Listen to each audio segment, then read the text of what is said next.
Salut, c'est Michel. Aujourd'hui, une vidéo sur la révision des 2 ans de ma Tesla qui vient d'avoir 2 ans et j'ai 38 000 km. Alors bon, je sais que certaines personnes sont allergiques au mot révision pour la Tesla. Alors effectivement, il n'y a pas, comme chez d'autres constructeurs, des révisions obligatoires qui mettraient en question votre garantie si vous ne les faites pas, mais Tesla donne des recommandations, donc non obligatoires. Alors, pour les 2 ans, les recommandations de Tesla, comme vous pouvez le voir là sur votre écran, ce sont le changement des 2 filtres à air de l'habitacle pour la Tesla 3Y. Pour la S et la X, c'est 3 ans. C'est les seules choses à faire selon Tesla pour les 2 ans. Donc moi, j'ai décidé de suivre les recommandations. Alors les filtres habitacle, c'est quoi? Comme sur n'importe quelle voiture, cela permet de filtrer les fines particules qui viendraient de l'extérieur pour tenter de rentrer dans l'habitacle. Alors, dû aux camions et aux voitures thermiques, celles-ci rejettent dans l'air des particules fines qui essayent de rentrer dans votre véhicule. Et sans ces filtres qui les arrêtent, ils rentreraient dans votre habitacle et vous les respiriez. Vous pouvez voir un article d'Automoto où ils expliquent qu'il y a différentes études sur le sujet et ils sont tous anonymes. La concentration des polluants dans l'habitacle est 3 à 5 fois plus important qu'à l'extérieur. Donc il ne faut pas négliger cet aspect-là des filtres habitacle. Les filtres à air de l'habitacle dans la Tesla Y, il y en a 2. Ils ne sont pas super bien placés. Si vous voulez le faire vous-même, vous pouvez. Il y a pas mal de vidéos sur YouTube qui expliquent comment le faire. Il y a aussi une vidéo Tesla qui explique comment le faire. Je vous mettrai le lien dans la description. C'est la vidéo que vous voyez actuellement sur l'écran. Alors, cela semble pas très compliqué, mais plutôt embêtant, car c'est super mal placé. Il faut enlever le cache de la boîte à gants, qui est lui éclipsé, puis déconnecter la lampe de celui-ci ainsi que le haut-parleur. Puis enlever ensuite le côté gauche de la garniture côté passager. Puis là se trouve le logement où on peut changer les 2 filtres.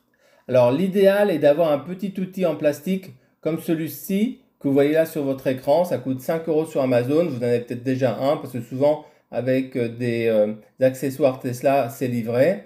Ça vous permet de déclipser ou soulever les caches sans endommager. Alors surtout n'utilisez pas quelque chose de pointu ou un tournevis, vous risquez de rayer les plastiques en faisant ça. Le prix des filtres chez Tesla est de 26 € unitairement, donc il en faut 2, donc ça fait 52 €. Donc là vous pouvez voir sur votre écran, ça c'est le store de chez Tesla. La livraison est gratuite chez Tesla. Alors au début je pensais le faire moi-même en suivant une vidéo, puis j'ai regardé combien Tesla prendrait pour le faire en service mobile. Et le devis de Tesla était de 70 €. Donc ils prennent en fait 19 € pour le montage. Alors je vous avoue que j'ai pas trop hésité à le faire, donc, et vous allez voir, j'ai eu raison. Alors le technicien Tesla a eu beaucoup de mal à enlever le côté passager. Et finalement, comme il n'a pas réussi, il a préféré ne pas forcer.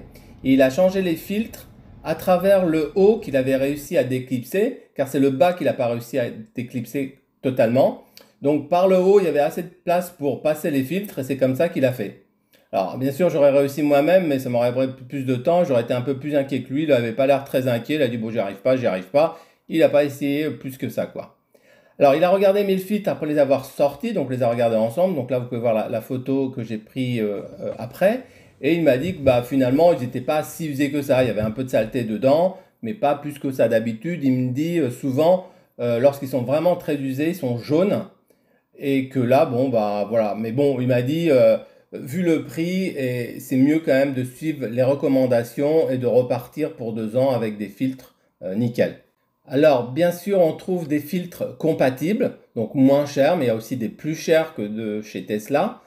Bon, moi j'ai opté pour les filtres Tesla officiels, puisque de toute façon c'est eux qui allaient faire le montage.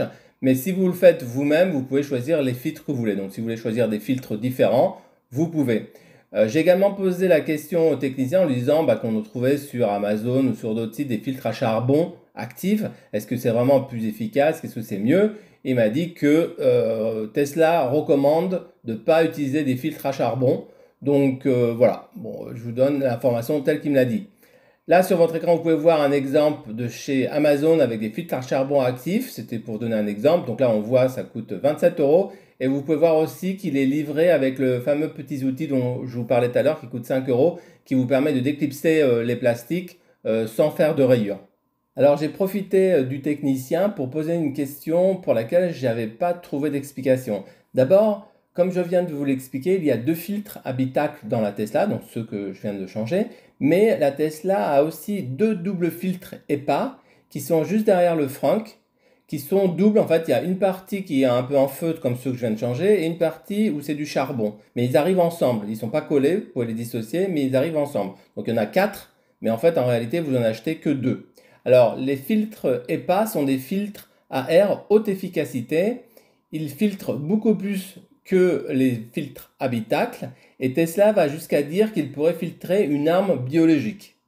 Il y a une vidéo Tesla que vous pouvez voir là sur votre écran, mais je vous montrerai le lien si vous voulez la voir en entière, où vous pouvez voir que Tesla fait la démonstration de ces fameux filtres EPA et avec le filtre biologique. En fait, ils ont pris une bulle que vous voyez là, et en fait, ils ont mis deux voitures. Ils ont mis une Tesla Y, puis ils ont mis une BMW. Alors bien sûr, la Tesla a des filtres EPA, la BM a juste des filtres habitacle. Puis ils envoient de la fumée rouge, pas mal, et évidemment c'est un endroit clos, hein. Alors on voit clairement que la BM laisse passer la fumée, et très rapidement on voit pratiquement plus le tableau de bord de la BM, et on voit que dans la Tesla, il y a toujours le technicien Tesla qui est dedans, et qui parle, et qui dit qu'il n'y a aucun problème, qu'il respire, il n'y a pas d'odeur, il n'y a pas de fumée rouge, rien du tout. Alors ma question au technicien était que si j'utilise pas le bouton de la clim pour le filtrage dit biologique, est-ce que j'ai vraiment besoin de changer ce filtre-là tous les 3 ans comme c'est recommandé par Tesla? Alors sa réponse m'a un peu surpris. Il m'a dit que en fait les filtres EPA sont toujours utilisés. L'air commence par arriver dans les filtres EPA en premier, qui eux filtrent une fois, puis l'air passe par le filtre habitacle, donc lui refiltre une seconde fois, et après arrive dans la Tesla. Et que même si j'utilise pas le bouton arme chimique, on va dire, le filtre serait utilisé en permanence. Alors évidemment, ma question c'était à quoi sert le bouton si de toute façon l'air passe par les filtres EPA, et il m'a dit que cela ajoutait le fait que l'habitacle allait passer sous une pression positive pour laisser rien rentrer dans la Tesla. Donc ça va être beaucoup plus fort, et il prenait l'exemple d'un bloc opératoire. En fait, c'est la même technologie qui est utilisée.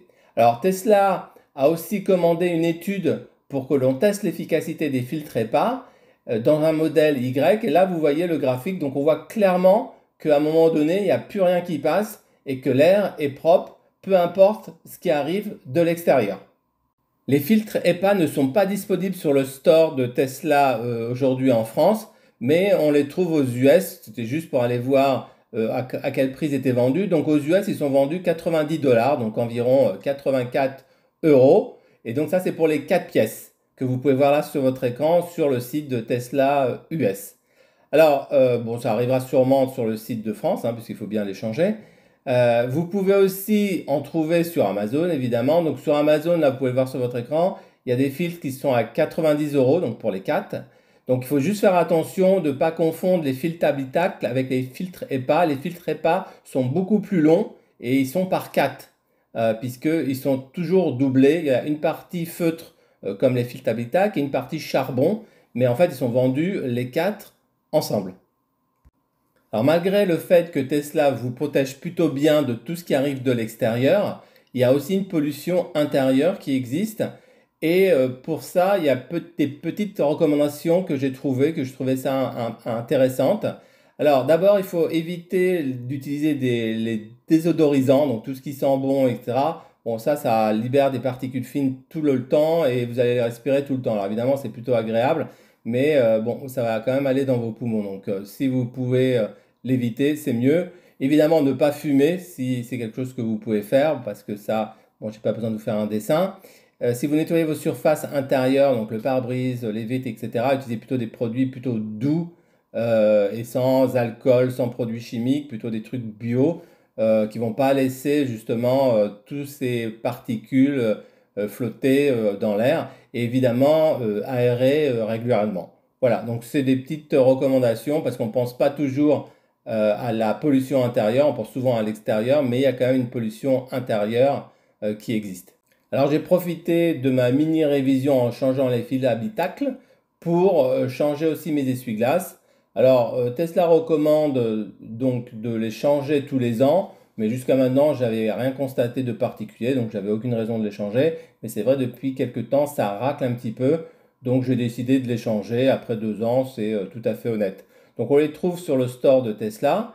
Ça coûte 25 euros par essuie-glace, il en faut deux, gauche et droite, donc il faut bien spécifier sur le site Tesla que vous voulez le gauche et que vous voulez le droite, ils ont le même prix, mais il faut le préciser, ils n'ont pas la même longueur, et dedans est inclus la livraison, donc 50 euros tout inclus.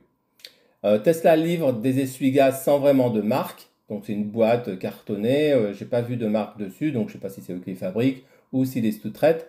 En tout cas, je peux pas vous donner une référence, il n'y en a pas, c'est le truc Tesla quoi.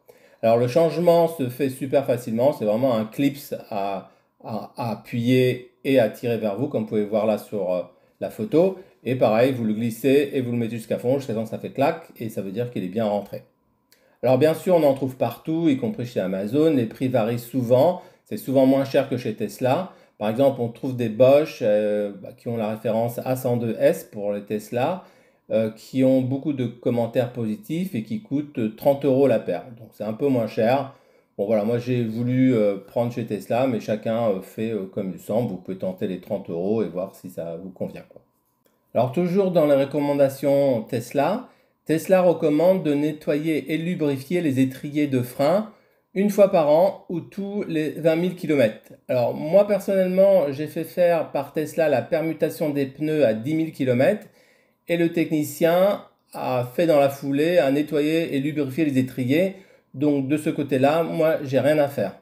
Alors pour moi, la prochaine mini révision sera dans un an, donc pour les 3 ans de ma Tesla, pour changer les filtres EPA, ceux dont je viens de vous parler, selon les recommandations Tesla. Mais bon, je vous avoue que je suis un peu mitigé. Je vais peut-être attendre 4 ans et du coup faire et les filtres EPA et les filtres habitacles, puisque les habitacles c'est tous les 2 ans, donc ce sera aux 4 ans de ma Tesla. Voilà, donc on verra bien. Il y a aussi un test de liquide de frein à faire, donc c'est pas le changement, mais c'est juste un test, donc on peut le faire dans la foulée, ça sera pour les 4 ans de la Tesla. Pour ce qui est des plaquettes de frein, même dans 4 ans, je pense que ce sera encore juste pour moi. Vu le peu de freinage qu'on effectue avec une Tesla, il y a très peu de chances qu'elle soit usée. Quand j'ai posé la question au technicien, il m'a dit que c'était aux alentours des 200-250 000 km. Donc pour moi, c'est pas avant 5 voire 6 ans. Donc j'aurais rien à faire de ce côté-là. Alors je ne suis pas pour consommer, mais je trouve que bien entretenir sa voiture, c'est quand même bien. Et je trouve que vu le prix super raisonnable de Tesla pour faire ces mini-révisions, voilà, je ne voudrais pas m'en priver. Voilà, cette vidéo est finie. J'espère que cette vidéo vous a plu et que vous avez appris des choses sur l'entretien de votre Tesla. Bien sûr, vous êtes les bienvenus pour vous abonner à ma chaîne pour connaître mes futures publications. Et un pouce, ça fait toujours plaisir. Je vous dis à bientôt et soyez prudents sur la route.